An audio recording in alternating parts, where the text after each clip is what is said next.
Assalamualaikum warahmatullahi wabarakatuh.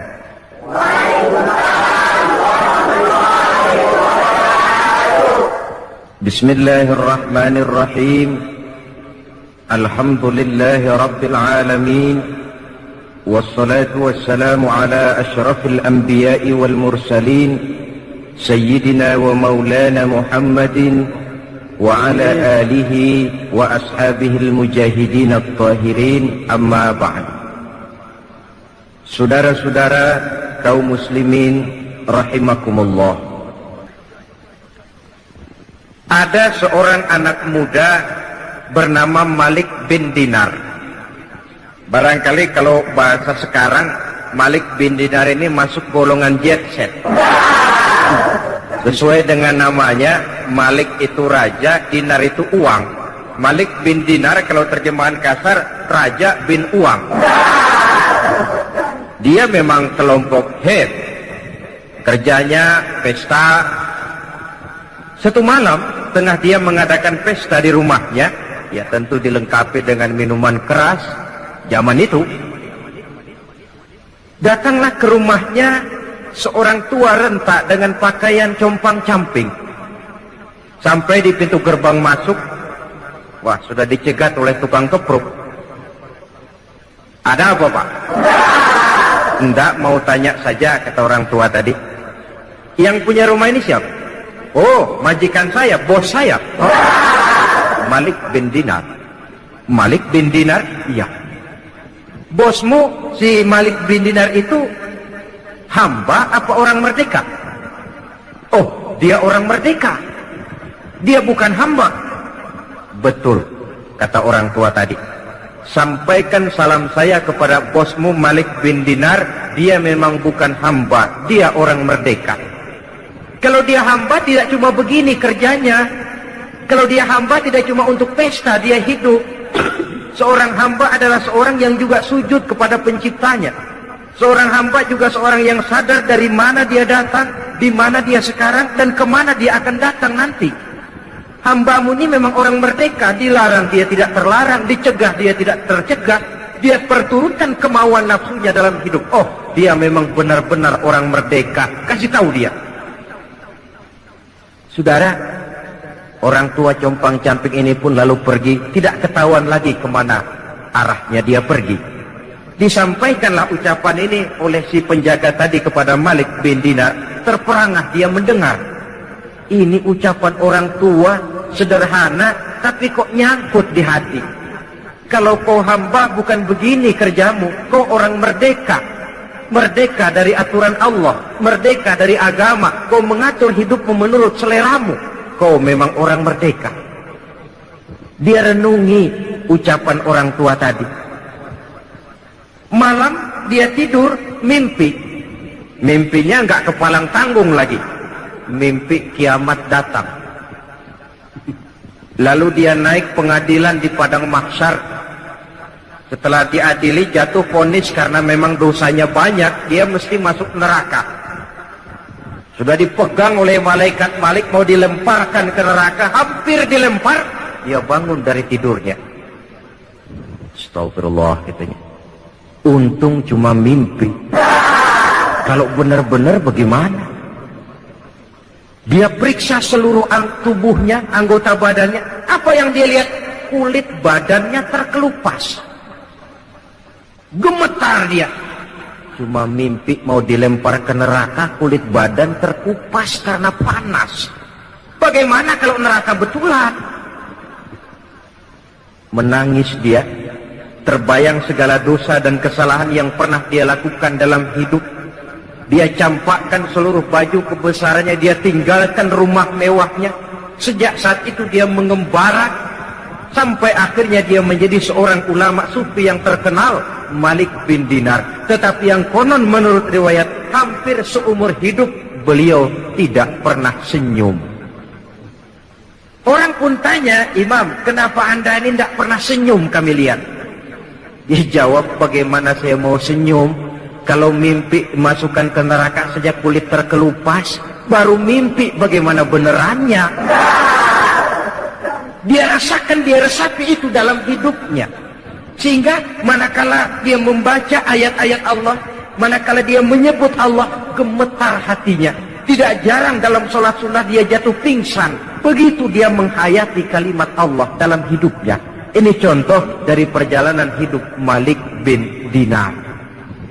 Jadi esensi dari ciri yang pertama ini tidak lain merasakan kehadiran Allah dekat dalam hidup. Saudara-saudara kaum muslimin yang berbahagia, kalau ini sudah tertanam dalam jiwa kita, efek positifnya yang akan timbul adalah etika otonom. Bahwa kalau saya sendiri, yang kedua itu Allah. Kalau saya berdua, yang ketiga itu Allah. Tidak ada sejengkal tanah pun tempat untuk berbuat yang tidak baik.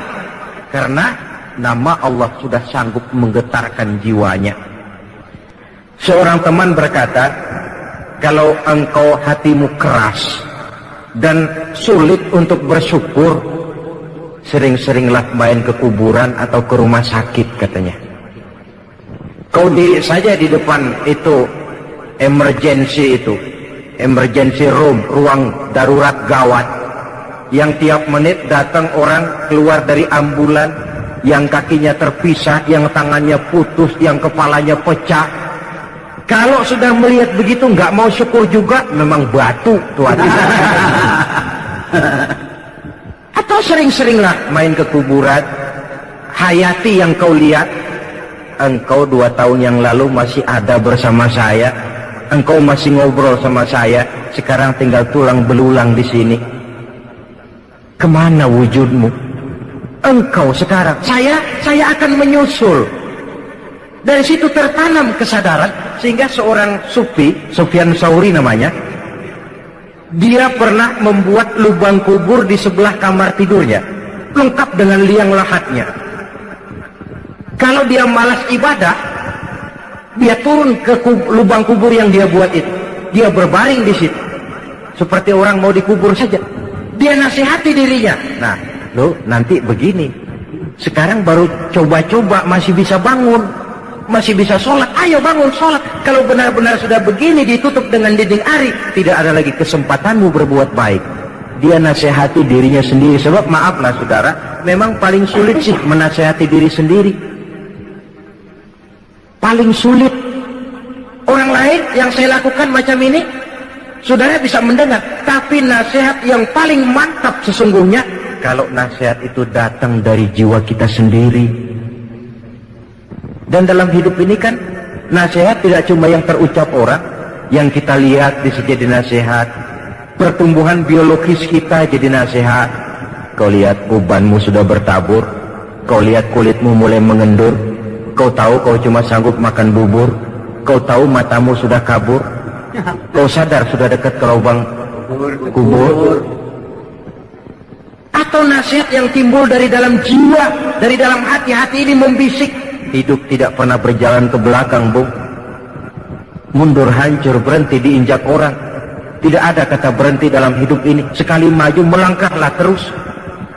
Saudara hadirin yang saya hormati, kita kembali kepada masalah pokok kita, bertawakal menyerahkan hasil usaha kepada Allah. Ingat ya, hasil usaha, bukan usahanya.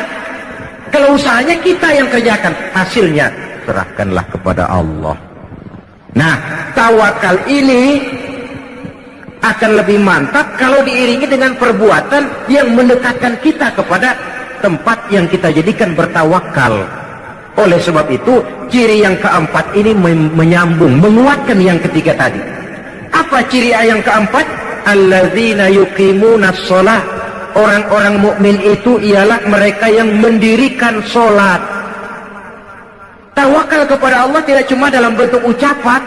Udah, serahin aja deh sama Tuhan, ntar juga beres. Iya, tapi kalau nggak sholat, penyerahan itu kok rasanya, istilah Jawa, kurang marem gitu. Nggak marem, nggak mantap. Penyerahan yang tanpa diiringi dengan pendekatan kepadanya, kan konyol.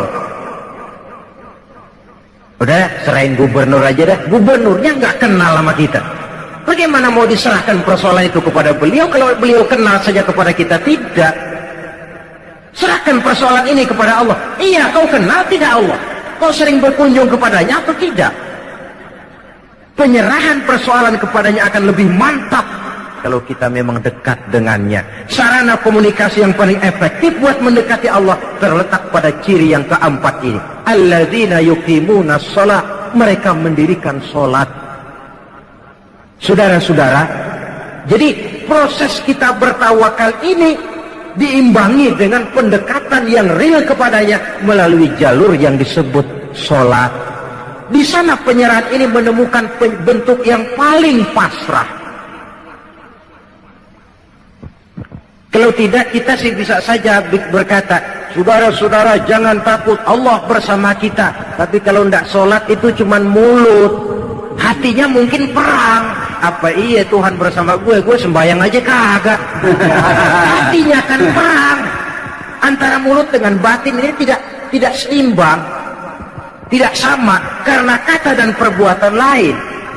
Seperti di zaman sekarang kan ada orang agnostik, agnotisisme, yaitu orang yang menghargai agama, menaruh agama di tempat yang luhur, tapi tidak mau mengikatkan diri terhadap suatu agama secara formal. Dia mengakui esensi agama, dia hargai agama, tapi dia tidak mau terikat dengan suatu agama secara formal. Mau dibilang Islam gak pernah ke masjid, mau dibilang Kristen kapan ke gerejanya, Hindu tidak, Buddha pun bukan. Tapi kalau bicara agama, bukan main. Agnotisisme, manusia agnostik, manusia yang menghargai agama, menaruh agama di tempat yang tinggi. Dia salut dengan agama, tapi secara formal dia tidak mau mengikatkan diri dengan suatu agama. Kan menggejala ini di masyarakat kita sekarang ini. Manusia-manusia agnostik macam itu. Paling-paling akhirnya dia akan bilang, oh semua agama benar, semua agama bagus. Lalu Bapak yang mana Pak? Itu pribadi saya. Pribadi saya, agnostik. Tidak mau secara terbuka mengikatkan diri dengan suatu agama. Cukup buat dia menghargai agama. Nah, coba kalau penyakit ini berkembang, yang akan jadi korban anak cucu kita, generasi yang akan datang, lebih gampang lagi sikap beragamanya. Itulah sebabnya sering saya ungkapkan, kita tidak hanya perlu orang yang berilmu agama, tapi juga kita perlu orang yang berjiwa agama. Kalau berilmu agama, dia menganalisa agama dari berbagai segi. Tanpa jiwa agama, dia sulit untuk hidup menurut ajaran agama. Saudara hadirin yang saya hormati, oleh karena itu, sholat sekali lagi merupakan sandaran vertikal dalam kerangka memperkuat sifat tawakal kita kepada Allah. Kita bisa saja berkata, ini karena sudah pakai bibit unggul, lalu pupuk ureanya bagus, kita berharap panen besar tahun depan. Boleh. Harus begitu, optimisme dalam hidup memang perlu. Tapi kalau tidak ada tawakalnya, tidak ada upaya pendekatan kepada Allah, dia merasa semuanya memang sudah diperhitungkan secara matang, medan sudah dikuasai, situasi dan kondisi sudah menunjang. Apa yang terjadi? Lacur, wereng, ngamuk. Yang diharapkan panen besar, gagal total, berantakan. Kalau orang punya tawakal, dia akan mawas diri. Inilah manusia. Dia cuma berupaya, Allah menentukan. Ada hikmahnya buat kita. Mungkin selama ini kita melupakan dia, mungkin kita jauh dari dia, mungkin ini teguran buat kita. Tapi kalau dia tidak punya sifat tawakal ini, pertama frustasi, yang kedua, dan ini yang paling jelek, tapi ini memang penyakit umum, mencari kambing hitam.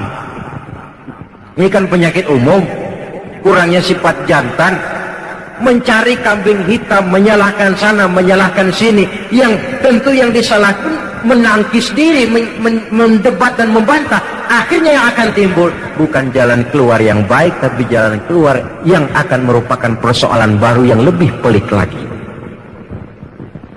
Salat untuk bertawakal kepada Allah. Selain daripada bahwa salat yang dikerjakan dengan betul, sejak syarat rukunya sampai khusyuk dan khudu'nya punya dampak yang positif, yaitu mencegah manusia dari perbuatan yang keji dan munkar. Baiklah ya, ini sifat yang keempat yang kelihatannya berkaitan dengan sifat yang ketiga tadi. Sifat yang kelima, ciri yang terakhir dari seorang mukmin dalam Al-Anfal ini, wa mimma razaqnahum yunfiqun.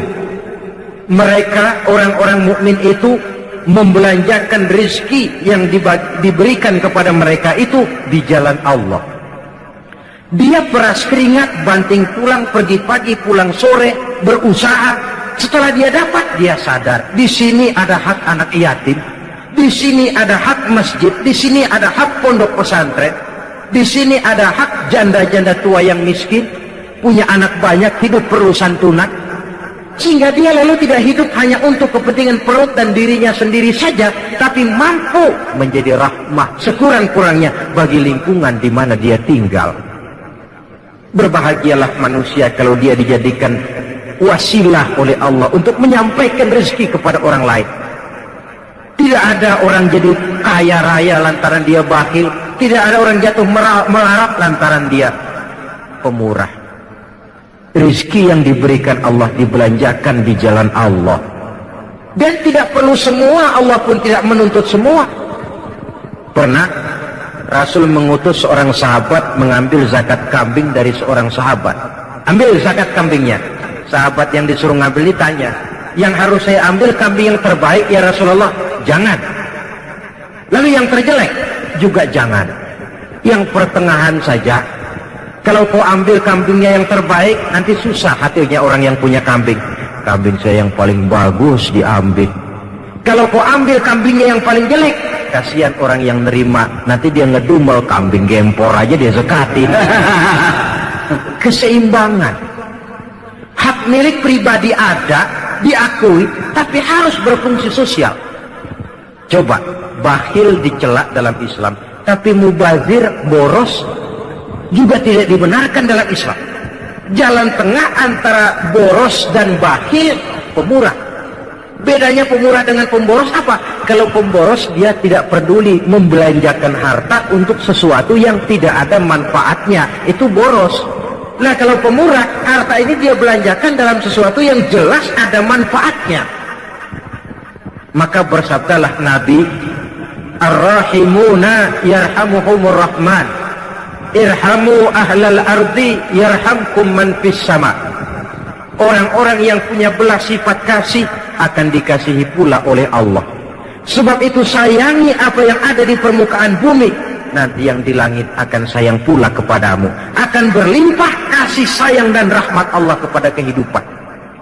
Alangkah nikmatnya kalau yang kaya sayang kepada yang miskin lalu menolongnya, yang alim sayang kepada yang awam lalu membimbingnya, yang berkuasa dan kuat sayang kepada rakyat yang lemah lalu melindunginya, akan turun rahmat Allah, akan tercipta kehidupan yang tenang, damai dan tentram. Sebaliknya, kalau yang kaya memakan yang miskin, yang alim membodoh-bodohi orang yang memang sudah bodoh, yang kuat dan kuasa malah menekan kepada yang lemah, hidup ini akan jadi bencana. Yang timbul bukan lagi kebun dunia yang indah permai, tapi barangkali neraka dunia yang membuat kita tidak kerasan menjalani hidup ini. Saudara-saudara, agaknya inilah pembicaraan kita pada pertemuan kali ini. Saya ingin mengakhiri uraian ini dengan satu cuplikan peristiwa kecil. Al-Hasan pernah bertanya kepada seorang laki-laki, "Amu'minun anta?" Apakah kamu orang mukmin? Orang ini menjawab, kalau yang dimaksud dengan mukmin itu beriman kepada Allah, malaikat, kitab, rasul dan selanjutnya, ya saya mukmin. Tapi kalau yang dimaksud mukmin seperti yang dikatakan Allah dalam ayat Anfal ayat 23 yang kita bicarakan ini, saya nggak tahu saya termasuk mukmin apa enggak, katanya. Ini jawaban orang itu, dan ini jawaban kita barangkali. Kalau soal iman kepada Allah, malaikat kita, pokoknya kepada rukun iman yang 6, ya kita mukmin. Tapi kalau sudah bicara Anfal ayat 2 dan 3, apakah kita mukmin? Secara jujur, marilah kita mencoba menjawabnya. Yang pada akhirnya jawaban itu akan kita terjemahkan dalam perbuatan kita untuk menyesuaikan antara ciri dengan keadaan kita. Semoga menjadilah kita orang mukmin sebenarnya seperti yang dikehendaki Allah dalam Al-Anfal ayat 2 dan 3. Amin ya rabbal alamin. Nah saudara, sekianlah jumpa kita kali ini. Walaupun yang saya sampaikan singkat, mudah-mudahan ada manfaatnya. Terima kasih banyak atas segala perhatian. Mohon maaf atas segala kekurangan. Usikum wa nafsi bitaqwallah. Aqulu qawli hadza wa astaghfirullahal azim li wa lakum. Wassalamualaikum warahmatullahi wabarakatuh.